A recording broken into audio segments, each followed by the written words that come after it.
만유의 주 되시는 우리 주 하나님을 기뻐 찬양하는 그 삶이 끊이지 않는 그 행복이 넘치는 삶 사시는 주의 자녀들 되시기를 축복합니다.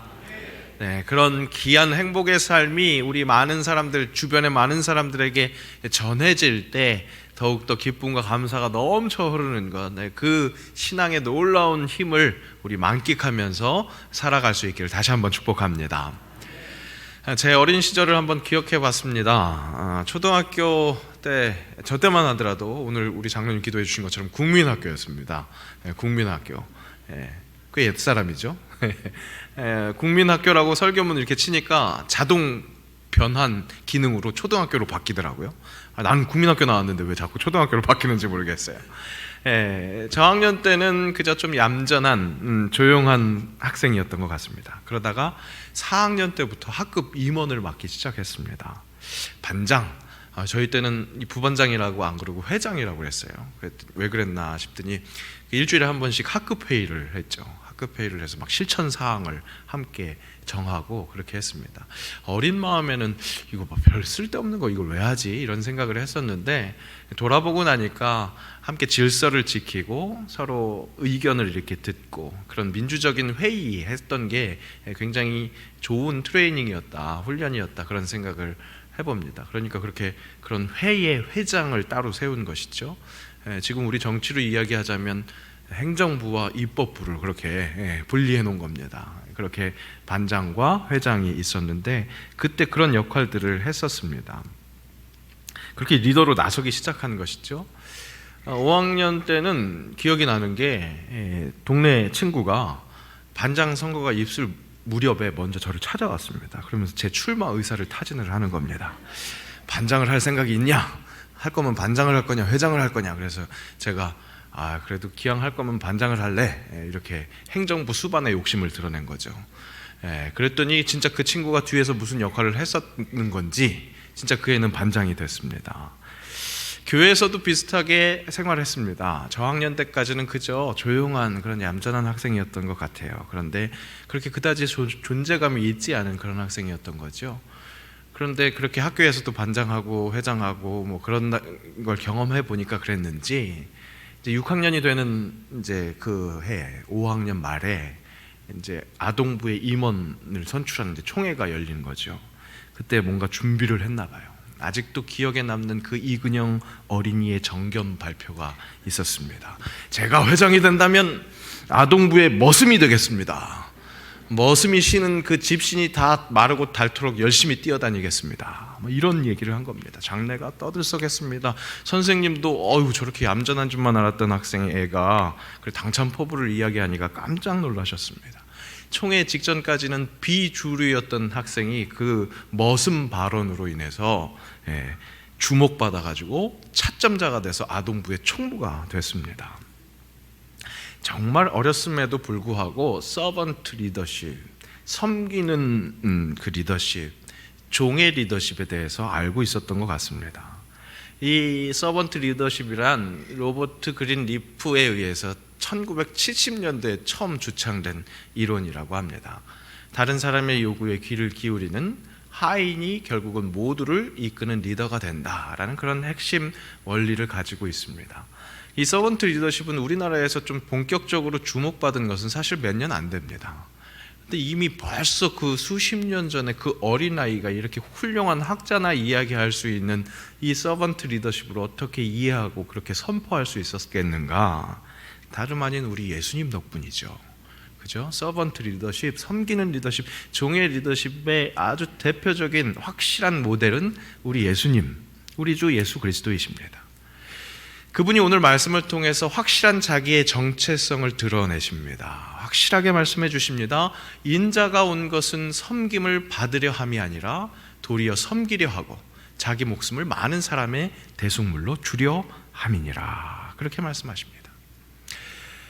우리는 예수 그리스도를 따르는 그리스도인입니다. 이유가 무엇입니까? 바로 그분만이 생명이시기에 진정 우리가 살 수 있는 길이기에 그렇습니다.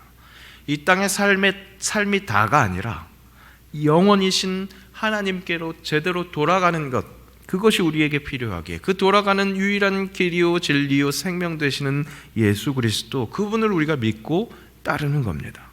그래서 그분의 가르침에 집중하고 그의 말씀대로 행하기를 원하고 있습니다. 우리에게 보여주신 대로, 예수님께서 그 보여주신 대로 같이 살기를 바라는 것, 우리의 소망이요 우리에게 허락된 신앙의 미션, 사명일 겁니다. 그렇다면 오늘 예수님이 보여주신 이 정체성, 그것 또한 우리의 정체성이 되기를 사모해야 한다는 것이죠. 섬김을 받는 것이 아니라 섬겨야 하는 것, 자기 목숨을 많은 사람의 대속물로 주신 그 예수님을 따라야 한다는 겁니다. 바로 그렇게 했을 때 부활하시고 영원히 사신 예수님이셨기에 우리도 또 혹 죽는다 할지라도 부활하고 영원히 살 수 있도록 그 예수님의 모습대로, 예수님이 가르쳐 주신 대로 살아야 한다는 것, 그렇게 섬김을 받는 것이 아니라 섬겨야 한다는 것. 자, 그렇다면 예수님 어떻게 그렇게 섬김을 받는 것이 아니라 섬길 수 있었는지, 그것을 함께 찾아봐야 하겠습니다. 어떻게 그렇게 낮아지실 수 있었는지, 어떻게 그렇게 섬기실 수 있었는지, 우리는 그 원인을 찾아봐야 한다는 것이죠.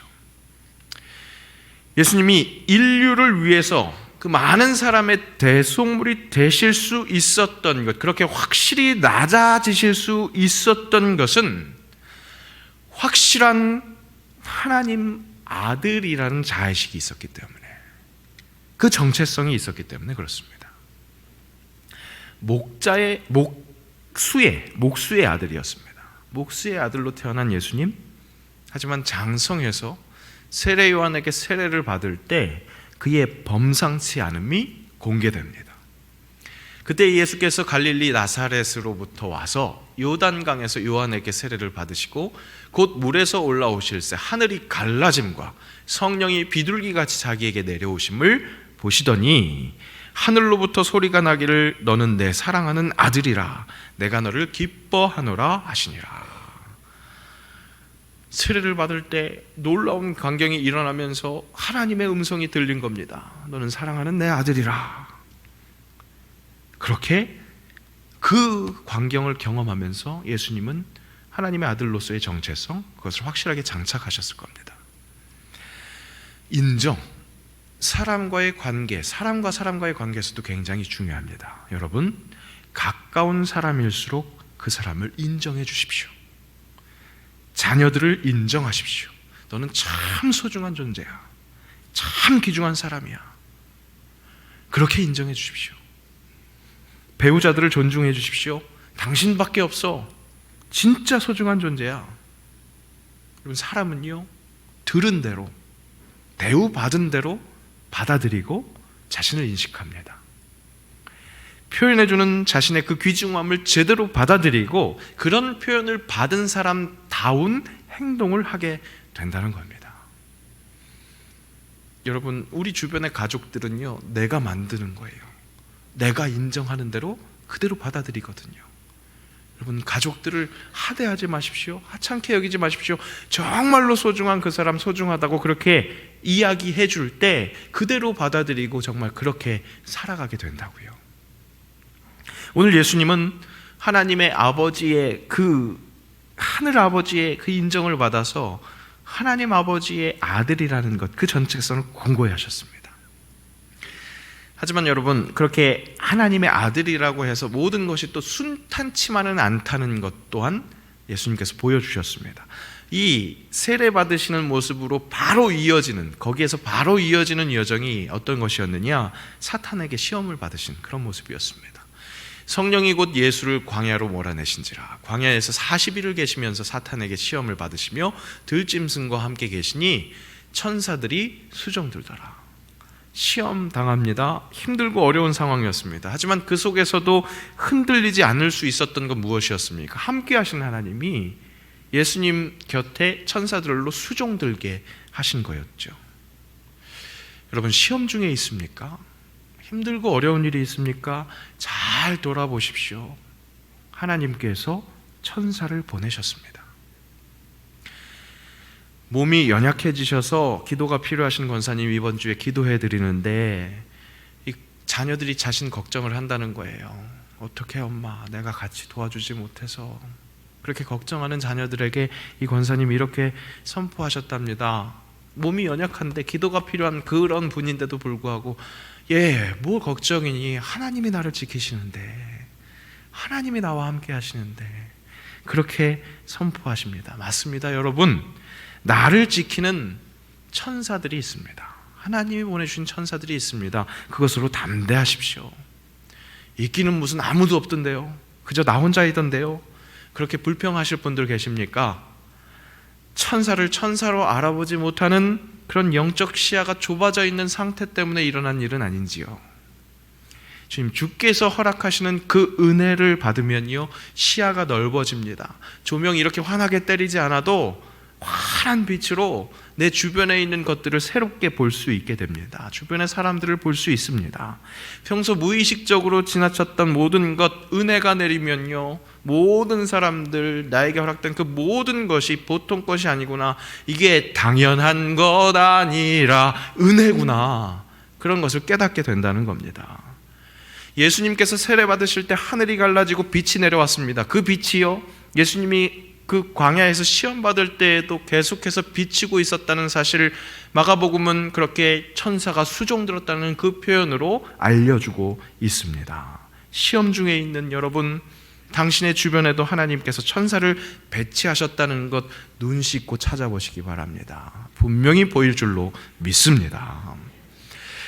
예수님의 시험은요, 그렇게 광야뿐 아니라 자기가 너무나 익숙했었던 그곳에서도 이어졌습니다. 열심히 사역하시다가 고향에 가셨습니다. 그런데 그 고향에서 배척을 당하십니다. 이 사람이 마리아의 아들 목수가 아니냐, 야고보와 요셉과 유다와 시몬의 형제가 아니냐, 그 누이들이 우리와 함께 여기 있지 아니하냐 하고 예수를 배척한지라. 예수님의 고향 사람들 충분히 이해가 됩니다. 코찔찔 흘리던 예수님, 기저귀 차고 다니던 그 모습 보던 그런 어른들이 어느 날 갑자기 좀 변화됐다고, 선지자 같은 모습을 보인다고 해서 선지자로 인정하기가 쉽지 않죠. 그래서 배척했다고 하는 겁니다. 그렇게 무시하는 고향 사람들의 반응을 보면서 예수님, 하나님의 아들의 그 정체성이 좀 흔들릴 수 있었을지 모르겠습니다. 하지만 자신을 배척한 그들이 오히려 하나님의 아들에게로부터 나오는 그 권능, 그것을 누리지 못하니까 그런 것들을 아쉬워하시면서 좀 이상하게 여겼다, 성경은 그렇게 표현하고 있습니다. 그리고 어쩔 수 없이 다른 모든 촌에 두루 다니시면서 가르치셨습니다. 그렇게 하나님 아들의 권능을 또한 계속해서 베푸셨습니다. 그렇게 정체성에 대한 위협이 있었지만 그것을 위협당하지 않고 진짜 그 아들의 정체성을 가지고 열심히 사역하실 때 다시 한번 뚜렷하게 그 하나님 아들이라는 그 도장 다시 한번 받게 됩니다. 변화산 사건을 경험하지요. 마침 구름이 와서 그들을 덮으며 구름 속에서 소리가 나되 이는 내 사랑하는 아들이니 너는 그의 말을 들으라 하는지라. 확실하게 하나님의 아들이라는 정체성을 가지신 예수님, 더불어 그 광경을 함께 목격한 제자들, 그들도 예수님을 더욱 하나님의 아들로 인정하면서 따르게 됩니다. 하지만 하나님의 아들이라는 그 정체성을 제대로 이해하지 못했습니다. 그분이 무슨 일을 하시는 것인지 잘 알지 못했습니다. 함께 하나님 아들의 그 정체성을 공고히 하는 사건을 함께 목격한 이 제자들은 오히려 오해했습니다. 이런 놀라운 영광을 보니까 그것을 확인했으니까 확실히 권세 있는, 권능이 있는 우리 예수님이니까 그 권능으로 세상 방법대로 권력을 찾아오시겠구나. 그 권력을 섬기는 이들이 있겠구나. 그 섬김을 받으시겠구나. 그 섬김을 받으실 때 옆에 떨어지는 그 부스러기 섬김을 나도 받을 수 있겠거니, 그러면서 그런 것을 요구했습니다. 이것을 달라고 그렇게 요구하는 것을 보게 됩니다. 세상 법칙과 다른 건데, 예수님의 방법은 완전히 세상 법칙과 다른 건데, 그래서 예수님은 내가 고난받게 될 거야, 죽게 될 거야, 그런 이야기를 하시는데도 그 얘기를 알아듣지 못하고 그 얘기는 제자들의 귀에 들리지 않습니다. 귀담아 듣지 않습니다. 그렇게 3번이나 그 내가 받는 수고, 이 고난, 순환, 그것을 예고하셨는데 그것을 듣지 못합니다. 자, 오늘 본문 말씀에 예수님께서 나는 섬김을 받으려는 게 아니라 섬길 거야, 섬기는 자가 될 거야, 그렇게 이야기하시는 선포가 어떻게 드러나느냐, 그 과정을 한번 살펴보겠습니다. 예루살렘으로 올라가시는 길이었습니다. 그 길은 예수님께 우리 함께 묵상할 가보지 않은 길이었습니다. 예루살렘 길, 그것이 낯설은 길은 아니었습니다. 분명히 계속해서 충분히 많이 다니신 그 길이었습니다. 다만 이번에 올라가는 그 길은 정말로 제대로 섬기기 위해서, 순환당하기 위해서 올라가는, 십자가를 지기 위해서 들어가는 그런 예루살렘으로 올라가는 길이었습니다. 그러니까 가보지 않은 길입니다. 바로 그 길 위에서 예수님은 자신이 순환받게 될 것이라고 마지막 세 번째로 그 순환을 예고하시는 겁니다. 보라, 우리가 예루살렘에 올라가노니 인자가 대제사장들과 서기관들에게 넘겨짐에 그들이 죽이기로 결의하고 이방인들에게 넘겨주겠고 그들은 능욕하며 침뱉으며 채찍질하고 죽일 것이나 그는 3일 만에 살아나리라 하시니라. 이렇게 확실하게 어떻게 될 것인가 라고 그렇게 말씀해 주셨는데 제자들은 그 말을 무슨 말인지 이해가 되지 않는 겁니다. 아, 이렇게 권세 있는, 이렇게 권능이 있는 이 주님이 왜 죽어? 전혀 생각을 못하는 겁니다. 그저 당장 목격한 그 하나님의 아들의 영광만을 바라보면서 그 영광이라면 그 권력이 있을 것이라고, 그래서 그 권력으로 인해서 받는 섬김 나도 그것 좀 받게 되게 해달라고 그렇게 간구합니다. 여짜오되 주의 영광 중에서 우리를 하나는 주의 우편에 하나는 좌편에 앉게 하여 주옵소서. 그렇게 간구하는 겁니다. 그런 제자들을 향해서 오늘 예수님 말씀하시는 겁니다. 나는 섬김을 받는 게 아니라 섬기러 왔다. 죄송한 말씀 드리겠습니다. 혹 예수님께로 허락되는 세상 권력이 있을 것이라고 생각해서 그것을 기대하면서 이 자리에 오셨다면 여러분, 그것은 오해입니다. 예수로 허락되는 진짜 복은 하나님 자녀가 되는 권세입니다. 영접하는 자, 곧 그 이름을 믿는 자들에게는 하나님의 자녀가 되는 권세를 주셨으니 우리 아버지 되시는 하나님은 우리의 원래 형상이십니다. 사랑이십니다. 하나님의 자녀가 되는 권세는 다름 아닌 그 사랑이 회복되는 것입니다. 사랑이 밥 먹여줍니까? 그렇게 물으신다면 밥보다 더 소중한 진짜 생명을 허락해 줍니다. 태초부터 세상 말세까지 인류가 그토록 찾는 진리, 세상을 구원하는 그 힘은 사랑에 있습니다. 세상은 위에서 군림하는 것, 그래서 아래로 내려다보면서 통치하는 것이 가장 좋은 것이라고 이야기합니다. 그러면서도 갈증을 느낍니다. 가장 좋은 것이라고 이야기하는 그 권력을 쟁취해 내고서도 계속 진리를 찾으면서 채워도 채워지지 않는 그 공허함을 토로합니다. 여러분, 이 세상을 만드신 우리를 만드신 하나님, 그 하나님의 방법은요, 그렇게 권력으로 그렇게 지배하는 것이 아닙니다. 오히려 반대입니다. 하나님의 아들이 낮고 누추한 이 땅으로 내려오셨습니다. 아래로 뚝 떨어져서 아래에서 떠받쳐서 섬기심으로 사랑하는 것, 그것이 사람을 살리는 사랑이라고 가르쳐 주셨습니다. 그분이 그렇게 하실 수 있었던 이유, 그것은 확실히 꽉 채우고 있는, 그렇게 충만하게 해주시는 하나님 아들의 정체성이었습니다. 기꺼이 종이 될 수 있는 것, 그것은 내가 아무리 종의 역할을 한다 할지라도 하나님 자녀이기에 얼마든지 감당할 수 있는 겁니다.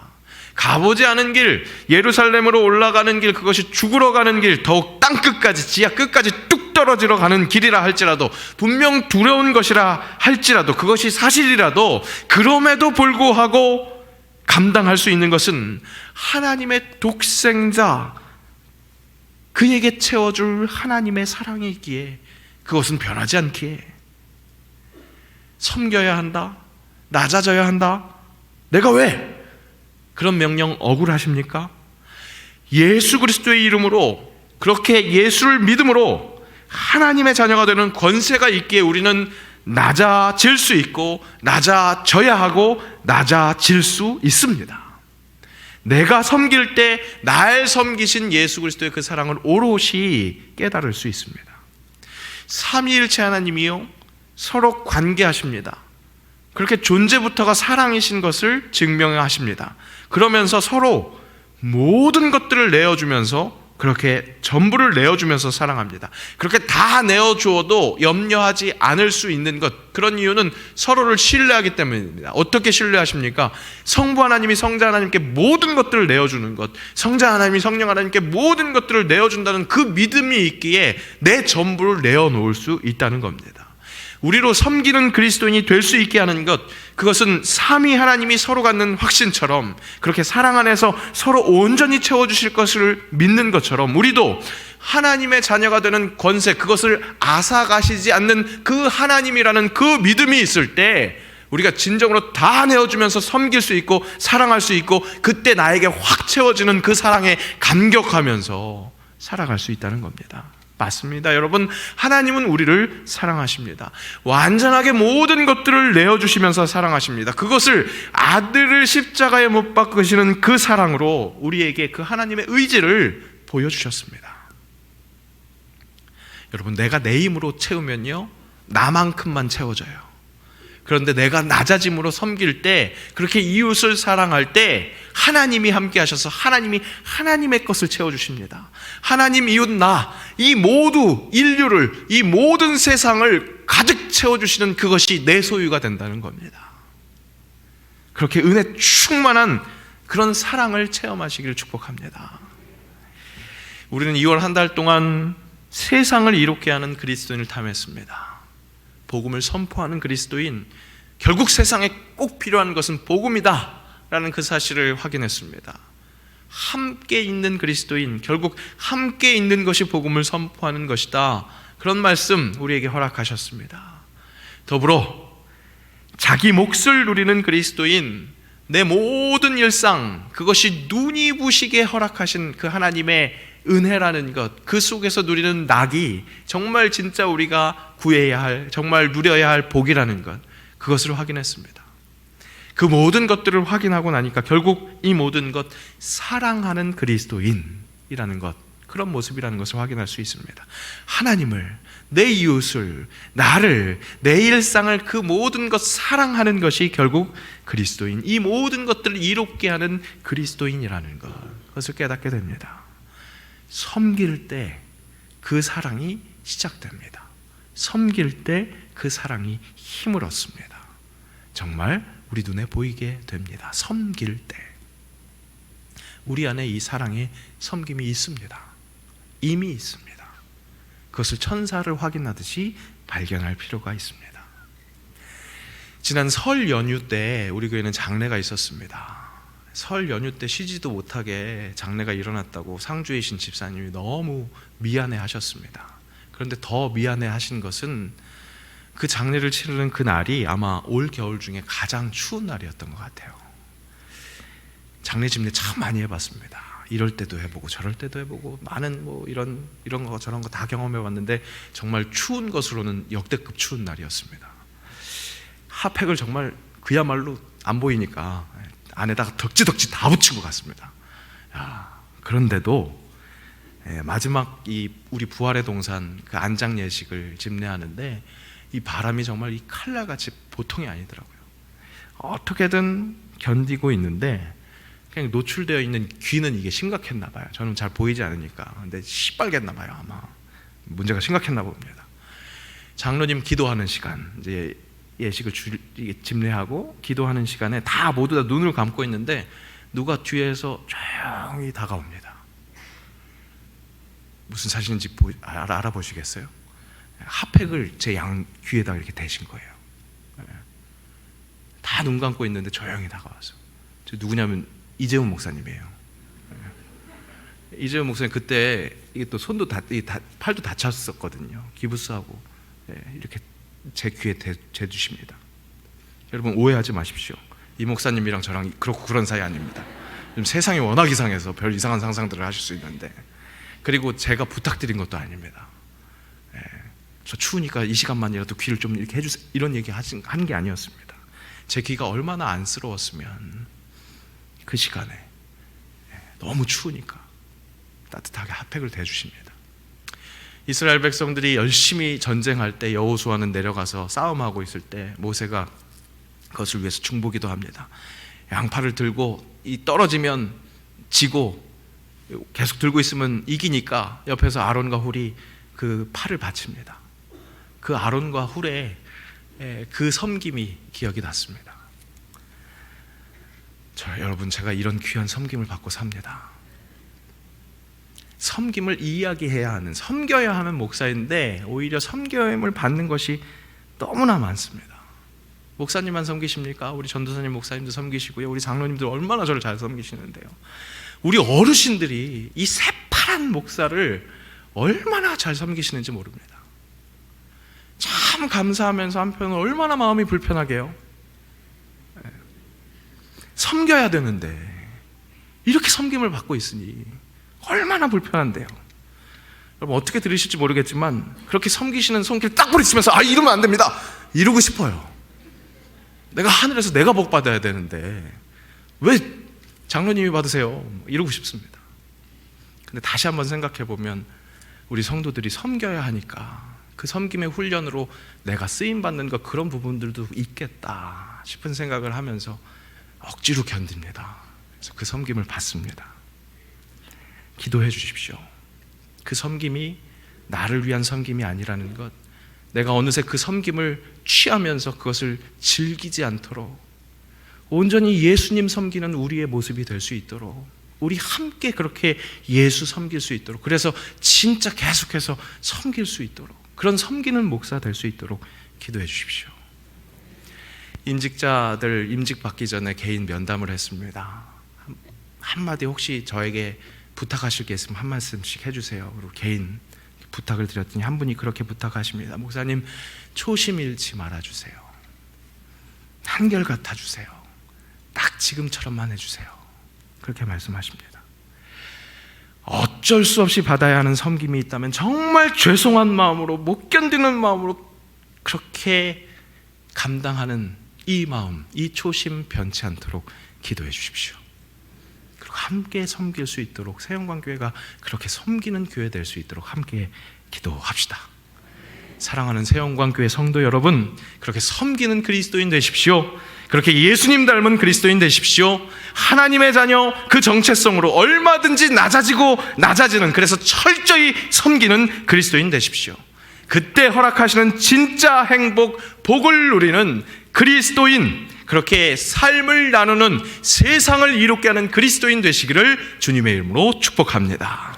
기도합니다.